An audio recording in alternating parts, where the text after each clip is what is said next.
Na mtazamaji, huku saa zikiwa zimesalia saa chache kabla ya sherehe za Krismasi, Wakenya walioko vijijini wamejiandaa vilivyo kwa sherehe hizo. Na katika kaunti ya Vihiga, shamra za sikukuu zimetanda kote, huku familia nyingi zikitenga kuku na hata bata kama chakula spesheli cha Krismasi, wakisema kwamba ni desturi kwao kula mapochopocho licha ya gharama ya maisha kupanda maradufu.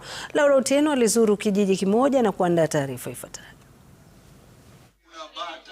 Kijiji cha Kidundu, kaunti ya Vihiga, kipo katika maandalizi ya lala salama za shamra za Krismasi. Wengine wakiweka vibofu nyumbani, wengine wakikagua mavazi maalum ya Krismasi, na wengine wakifanya ususi kabla ya sherehe. Kila mmoja hapa akiwa ametenga bidhaa maalum zikiwemo kuku watakaoandaa vitoweo hapo kesho. Kuanzia leo ni nyama, kuku, mapochopocho, mchele, chapati, ndengu, vitu tamtamu. Lakini sufuria ya mrenda leo tumeweka kando. Hata ukitembea from house to house huwezi pata mrenda. Niko na mchele karibu gunia 2 za 50 kg, niko na unga za chapati, niko na big daddy, niko na small daddy, niko na biscuits, sijui niseme nini. Every shopping, kila kitu iko hapo. Alafu maybe nguo nzuri yenye tutavaa tuonekane tuko smart kidogo. Soko la Majengo pia lilikuwa na mihemko si haba.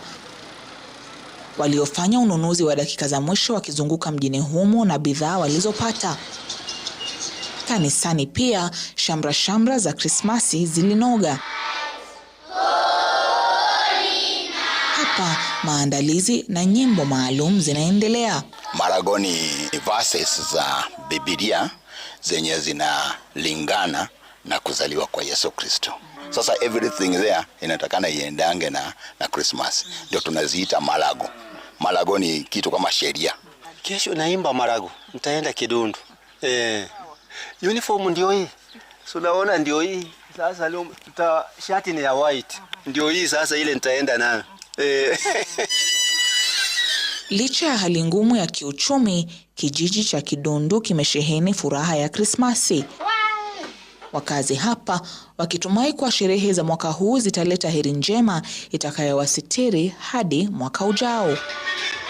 Laura Otieno, Runinga ya Citizen.